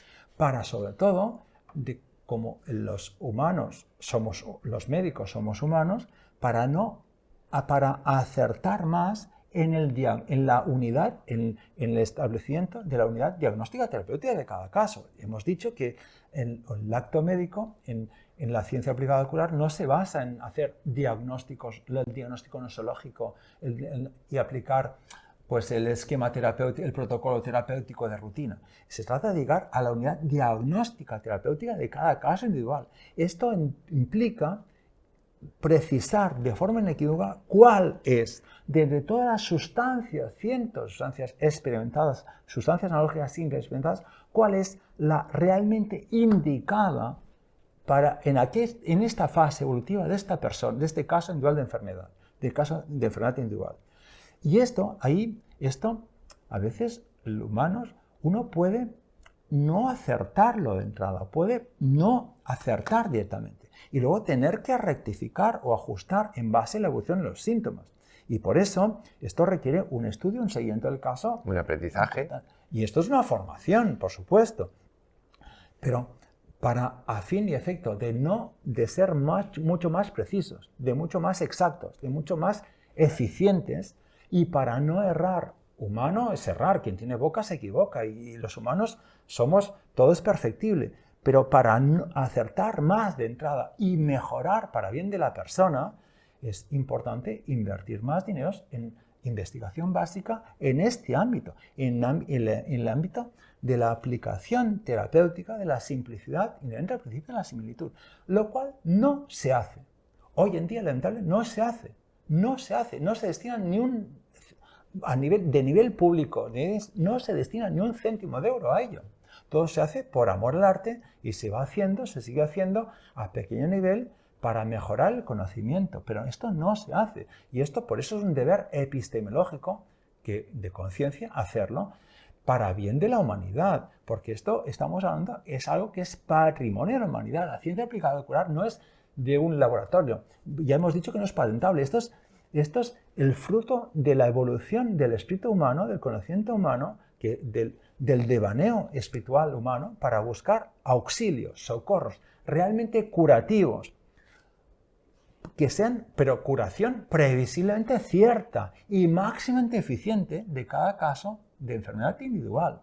Y es el kit de la cuestión.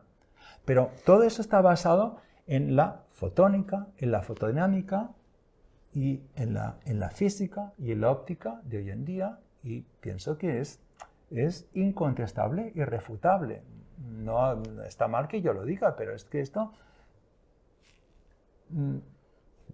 A mí me tienes convencido. Oye, déjame que te haga una pregunta. Plural 21, si estáis viendo esto a través de YouTube, ahí tenemos un canal secundario que se llama La Pluriversidad, donde colgamos los contenidos que serían como más sesudos o más formativos, más divulgativos. Bueno, no divulgativos, que ya hay algo más que divulgación. Ahí podréis encontrar la conferencia que Joaquim dio hace unas semanas. Está en catalán, está sin traducir. Intentaremos tenerla subtitulada, pero si vais a La Pluriversidad y localizáis el vídeo en catalán, en los comentarios encontraréis el enlace para el vídeo en castellano. Y si no, aquí debajo, probablemente, bueno, ya os dejaré el enlace también, qué tontería he dicho. Déjame que te haga una pregunta al hilo de esto. En la conferencia que diste, hay un momento que dices que es un oxímoron hablar de medicamento homeopático. Efectivamente. ¿Por qué dices eso? Bien. Desgraciadamente, como bien sabemos, la ciencia aplicada de curar está hoy en día absolutamente proscrita, está pisoteada y negada, porque al sistema, a las fuerzas ideológicas del capitalismo biomédico, no les interesa para nada, porque no es patentable. Y no interesa curar, interesa que todo se cronifique, que la persona consuma, que el dogma en antiopático esté fomentado, consumido, implementado en los sistemas sanitarios. Bien, entonces, esta campaña desde los años 60 contra la ciencia aplicada de curar, que fundó Samuel Hahnemann hace ya más de 200 años, esta campaña, esta gran ofensiva de las fuerzas ideológicas del capitalismo biomédico contra la ciencia aplicada a curar, tiene una pata enorme legal. Esta pata legal es la ley del medicamento, que desde los años 60 empezó en Bélgica, luego en toda Europa, y en todo Occidente. En las leyes del medicamento, son leyes del medicamento para el fomento descarado, escandaloso del dogma antiopático, contrario a contraries, y para la paralela negación de la aplicación terapéutica de la simplicidad inherente al principio de la similitud. Y para ello el recurso que estas fuerzas ideológicas del capitalismo médico han ido utilizando es el recurrir al oxímoron medicamento homeopático. Oxímoron es un vocablo que indica que es la posición de dos sustantivos de sentidos absolutamente contradictorios, opuestos, y hacerlos aparecer como si fuese un sintagma nominal. Es decir, pero un oxímoron es una contradicción etimológica, semántica, flagrante, por supuesto, contralógica y pseudocientífica. Pues bien, el oxímoron medicamento homeopático si lo es porque hemos dicho ya que medicamento, el concepto medicamento, el vocablo medicamento, como el vocablo a su vez medicina, o también el vocablo remedio, remedy, en inglés, o medicine, o producto medicinal, este vocablo evoca y denota y significa compuesto material en antiopático. Compuesto material en antiopático. Y, por consiguiente, decir medicamento homeopático, cuando homeopático es la aplicación del principio de la similitud y de la simplicidad inherente al principio de la similitud, no nos olvidemos, lo que Hahnemann fundó fue la ciencia fotodinámica de curar basada en la aplicación terapéutica de la simplicidad inherente al principio de la similitud. Homeopático quiere decir simplex, analógico, fotodinámico, individualizado. No quiere decir compuesto, material en antiopático.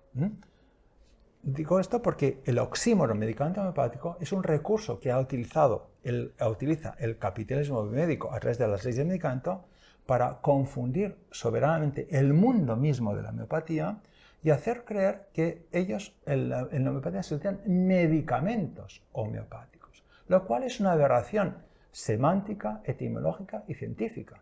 Porque la homeopatía, la ciencia aplicada de curar, fundada por Hahnemann, jamás utiliza compuestos materiales en antiopáticos, no utiliza medicamentos. El mismo Hahnemann, esto en sus obras en 1832 y 1825, en sus tratados, lo explica abundantemente hasta la saciedad, que en homeopatía se utilizan simplex, sustancias analógicas simples. No, se utilizan medicamentos, son compuestos, que son, por dicho sea de paso, un medicamento solo puede ser dispensado por un farmacéutico. En cambio, en la ciencia aplicada no hay dispensación farmacéutica, sino que el médico científico que hace ciencia aplicada a curar, da en mano, como es el derecho consuetudinario de la costumbre en homeopatía desde hace 200 años, el simplex dinamizado al paciente para controlar para evitar otro sesgo de error, porque ya sabemos que incluso los medicamentos, dichos medicamentos homeopáticos simples que se pueden curar en las farmacias, su control de calidad solo es del excipiente, pero no del principio activo. Claro.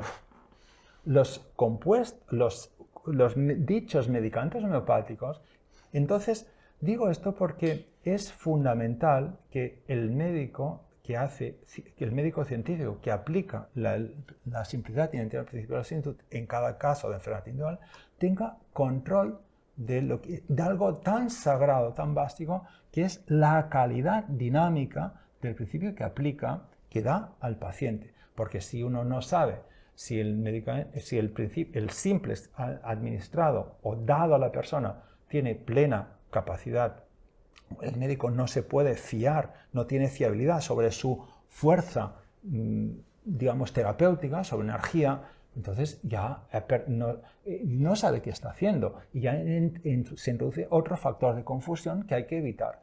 Por eso es importante saber que hay unas leyes de medicamento que tienen un redactado exprofeso que corrompe y niega la aplicación terapéutica del principio de la similitud en la terapéutica médica, que son un atentado a la ciencia y que hay que derogar.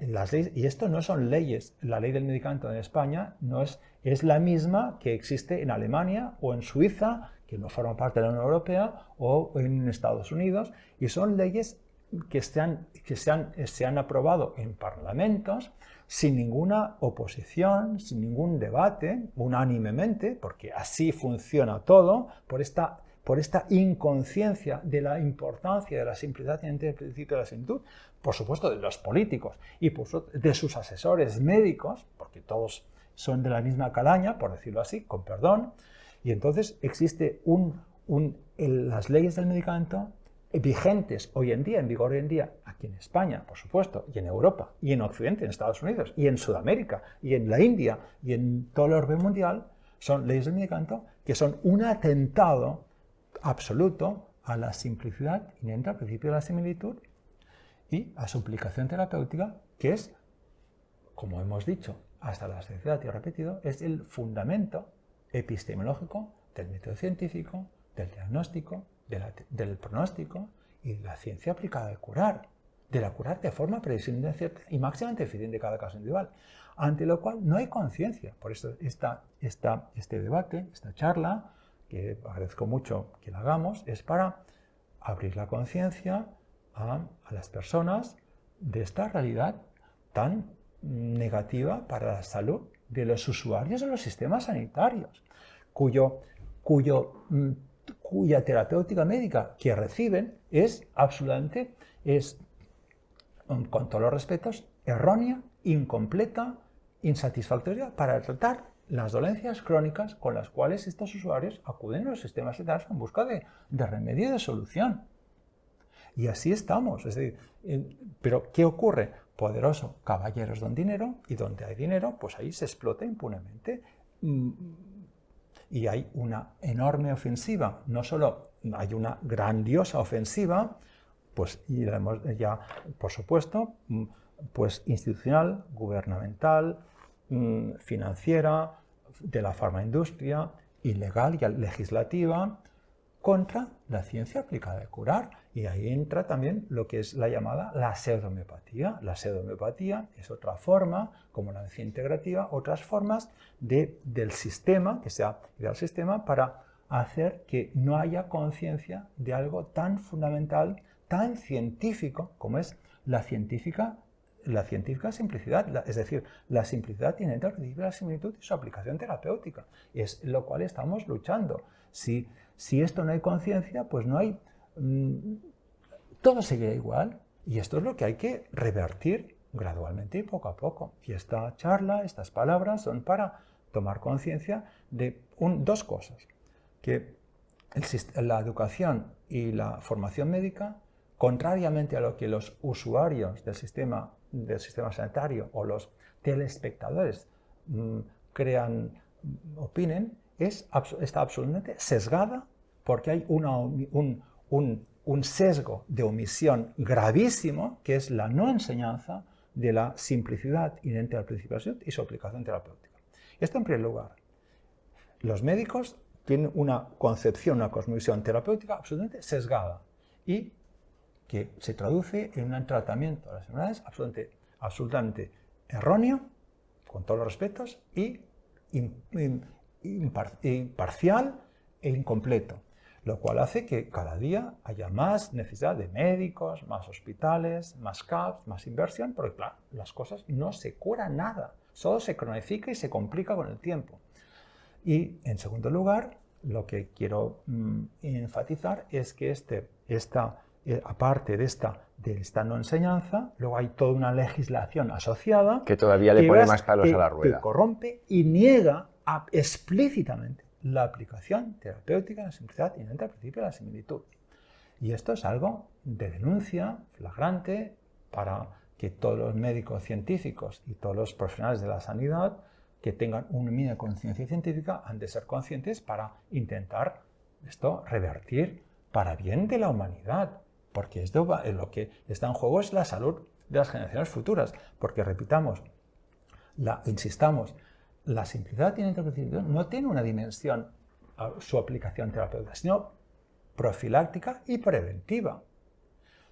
Sin ir más lejos, la vacuna original de Edward Jenner tenía una dimensión profiláctica y era la aplicación de la simplicidad inherente al principio de la similitud. No así las subsiguientes vacunas, las pseudovacunas subsiguientes que han surgido desde aquella inicial de Edward Jenner contra la viruela humana, que son pseudovacunas que ya no tienen para nada en cuenta la simplicidad inherente al principio de la similitud. ¿Explica esto un poco mejor? Sí. En ese sentido, quien quiera leerlo, yo tengo un artículo publicado, un escrito publicado, está en castellano, está en la red, está en ResearchGate, pueden acceder, que lo explica detalladamente. Edward Jenner, a finales del siglo XVIII, él se dio cuenta que que había pues, epidemias de viruela y brotes de viruela humana, y se dio cuenta de algo muy particular, que las chicas o mujeres que sean ordeñadoras de vacas, esas eran las únicas que no aquejaban o contraían la viruela humana. Pero daba la cosa que había la viruela vacuna y había estas, de la misma forma que parlamenta hay la viruela humana, hay la viruela de las vacas que afecta a las ubres, a las mamas, a las tetas de las vacas. Y entonces, normalmente las mujeres, que acostumbran a ser en aquel entonces, en el siglo XVIII, mujeres las que ordeñaban a las vacas, estas de vez en cuando entraban en contacto con la viruela vacuna y que era más leve, mucho más leve que la viruela humana, producida por un pox, el cowpox virus, que es un virus no el mismo. Una cosa es el smallpox virus, que es el virus de la viruela humana, y otro el cowpox, el de la vaca.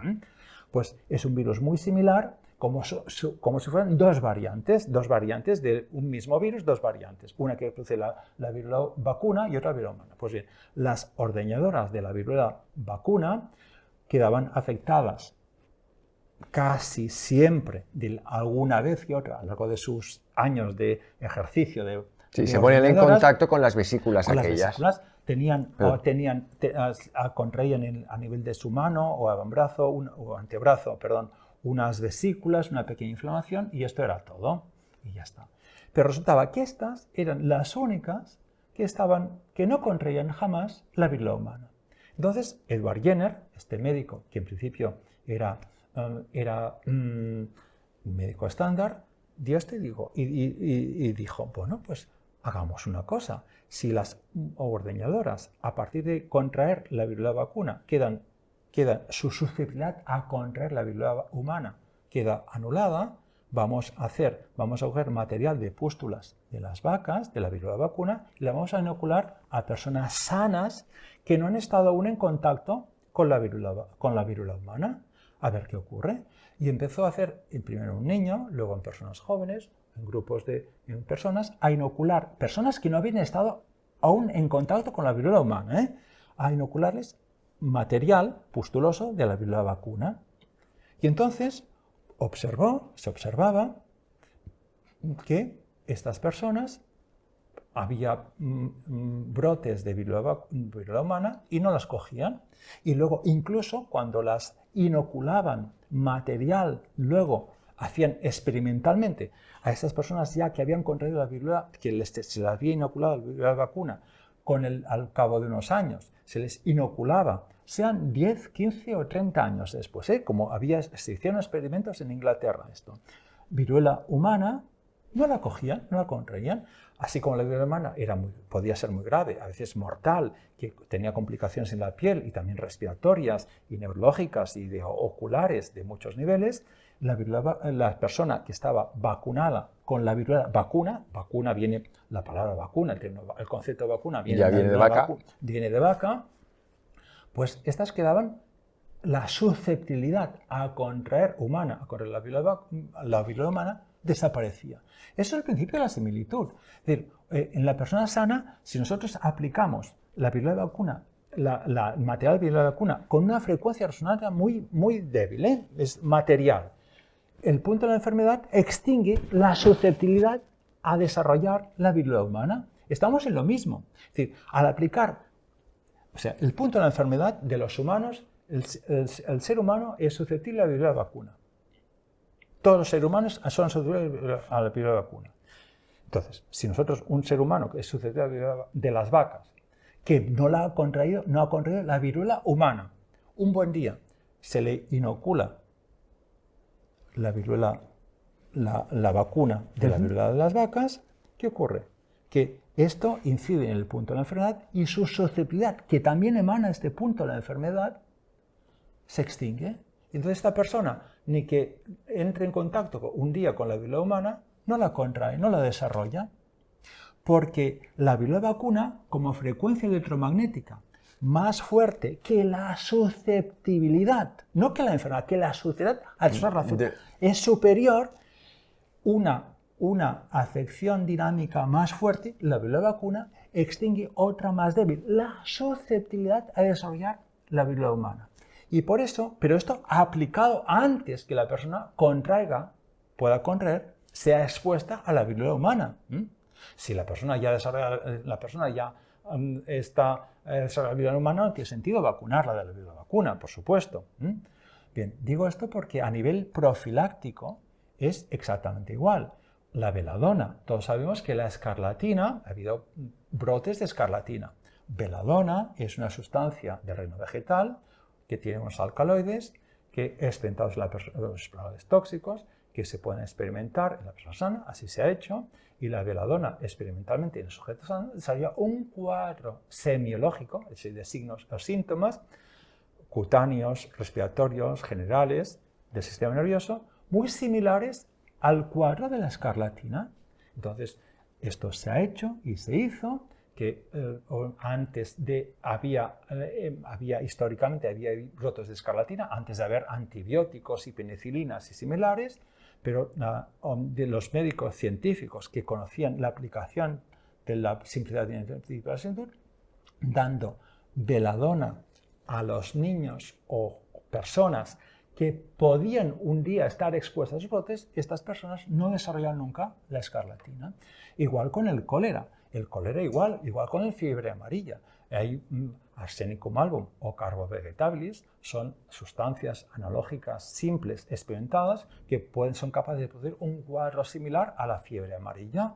Si estas personas, una persona va a ir a un país, una zona donde hay fiebre amarilla y esta persona jamás ha tenido fiebre amarilla, pues esta persona, si toma profilácticamente, preventivamente, Arsenicum album o Carbo vegetales de acuerdo con los cuadros de la persona o la condición de la persona, esta persona queda la susceptibilidad a desarrollar de forma natural la fiebre amarilla queda extinguida. Y así podríamos aplicar ejemplos a mansalva a todos los niveles. La persona tiene una tendencia cancerosa en su familia, o es una tendencia muy cancerosa. Esta persona, si esta persona es joven o mediana edad y tiene una serie de síntomas y tiene esta tendencia, por ejemplo, hay una sustancia analógica simple experimentada, un nosode, que es carcinosinum, que si la persona presenta una serie de síntomas, tiene además síntomas similares de tendencias preneoplásicas, esta persona, tan el carcinosinum, queda su tendencia a desarrollar procesos tumorales degenerativos neoplásicos queda magníficamente minimizada, extenuada. Tuberculinum, exactamente, la tuberculosis, otro ejemplo palmario. La tuberculosis se puede tratar perfectamente homeopáticamente. Un servidor, yo tuve una tuberculosis florida de joven, y esto fue la piedra de toque, me traté únicamente homeopáticamente con un simple esfuerzo dinámico en su día y me curé totalmente, únicamente, con esta tuberculosis florida que yo tuve en su día cuando tenía 25 años, ya era médico y ya conocía la homeopatía, y esto fue la prueba de fuego que me decidió desde hace 40 años dedicarme a la homeopatía. Perdona. Es que tengo que preguntar. ¿Cuánto tiempo de sintomatología tuviste? Yo debuté con hemoptisis, un buen día, con hemoptisis brutal, se revivió la hemoptisis, me fui a ver las placas, los estudios, todo, el BK positivo, cavernas, todo, y decidí, me hicieron el diagnóstico en el hospital, por supuesto, y decidí tratarme únicamente homeopáticamente, porque ya había conocido la homeopatía y digo, bueno, si soy coherente conmigo mismo, yo me he tratado homeopáticamente. Yo sabía que la homeopatía, una tuberculosis pulmonar se puede tratar perfectamente homeopáticamente, y así yo lo decidí hacer. Me excomulgaron del Departamento de Enfermedades Infecciosas de San Pablo, donde había acudido, que había sido mi profesor de enfermedades infecciosas durante la carrera. Él me negó la asistencia si no hacía el protocolo oficial, la terapéutica, la pauta de tuberculostáticos que había en la sazón, de isoniazida, rifampicina, todo lo. Yo no hice absolutamente, me traté homeopáticamente, me tuve que hacer los controles pagando mi bolsillo para comprobar que todo se curaba y yo me curé única y exclusiva. No fue fácil porque en principio el médico que acudí sabía un poquito más que lo que yo sabía a la sazón. No acertamos a la primera ni a la segunda, pero me curé exclusivamente con un simplex homeopático concreto, que puedo decir el nombre, pero no viene al caso, y con un principio y desde entonces yo jamás he recaído, tengo afortunadamente buena salud, no me resfrío ni tengo nada y han pasado de aquí más de 40 años desde entonces. Y esto fue la prueba de fuego que me decidí tratar homeopáticamente, decidí dedicarme de lleno profesionalmente a la homeopatía pura, toda simple, porque así me traté homeopáticamente para ratificar este aspecto. Es decir, pero yo he hablado a nivel terapéutico, pero la persona a la tuberculosis arraigada durante... Esto se puede prevenir homeopáticamente si la persona hace un tratamiento antipsórico, que es otra conferencia, otro debate que no viene al caso, para tratar el punto de la enfermedad, que es el punto de la psora, el punto de la sarna, de la lepra, de la tuberculosis, ¿no? Donde empieza toda la predisposición enfermiza y es el tocar curativamente el punto de la enfermedad. Eso se puede hacer a nivel profiláctico, por eso es tan importante que los niños y jóvenes que aún no están estropeados, o están poco estropeados aún, pues se beneficien de la homeopatía para darles un cheque en blanco de salud para el resto de su vida. Pero la ciencia aplicada de curar es una realidad científica, pero no interesa económicamente, solo interesa a los usuarios, no interesa al sistema que impune y lucrativamente en connivencia y en alianza con los estados, pues explota el dogma enantiopático descaradamente, que es pseudoterapéutico, porque no cura nada. La palabra terapéutica viene de zarapia, de tratar la absora, tratar el punto de la enfermedad. A la palabra zarapia, terapia, viene de zarapia, de la sarna, la lepra. Pensar que la sarna y la lepra, sabed que es la enfermedad arquetípica del ser humano, que afecta la piel y el sistema nervioso, y también por extensión, la tuberculosis es primo hermano de la lepra, y pues es el Mycobacterium lepra o Mycobacterium tuberculosis, que son bacilos intracelulares, como los virus también, intracelulares, pues que y estos son las enfermedades arquetípicas, que esto hay que saber tratar y prevenir tocando el punto de la enfermedad. Y esto es algo maravilloso que hay que saber hacer de una forma simple, máximamente eficiente, máximamente efectiva, para bien de la persona, para bien de la salud de la humanidad. Y ahí estamos. Y yo te haré compañía. Ahora te cedo la palabra para que nos despidas. No, simplemente, pues yo agradecerte, José Luis, y a Plural 21 esta oportunidad de esta conversación. Animo a todas las personas, médicos, usuarios, profesionales de la salud, personas a ampliar, a visionar mejor, a asimilar mejor el contenido de esta conferencia, que se puede visionar en YouTube, en catalán, también en castellano. Se pueden seguir todas las diapositivas también publicadas para asimilar mejor el contenido, pero realmente simplemente enfatizar que hay una ciencia aplicada. Ciencia aplicada es el nombre de la técnica de curar. Toda técnica es ciencia aplicada. Hay unas ciencias puras, como las matemáticas, pero todas las demás son ciencias aplicadas. En este caso, para curar. Hay una ciencia aplicada de curar que se niega y se silencia a la población.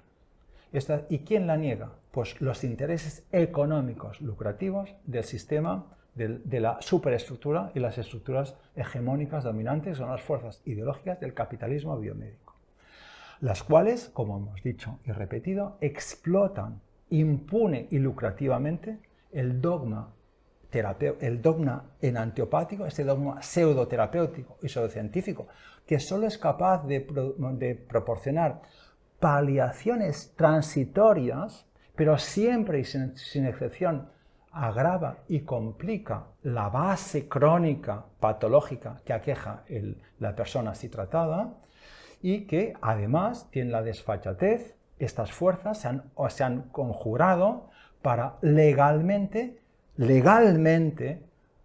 corromper y negar la aplicación terapéutica de la simplicidad y del principio de la similitud, que, como hemos dicho, es el fundamento fontanal del método científico, todo tipo de diagnóstico, del diagnóstico nosológico, nosográfico, del pronóstico y, como no, de la ciencia aplicada de curar de forma previsiblemente cierta y máximamente eficiente cada caso de enfermedad individual.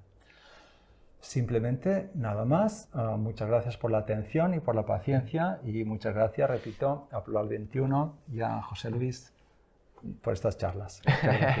Venga, pues nos vemos en el siguiente vídeo. Un abrazo a todos y hasta la próxima.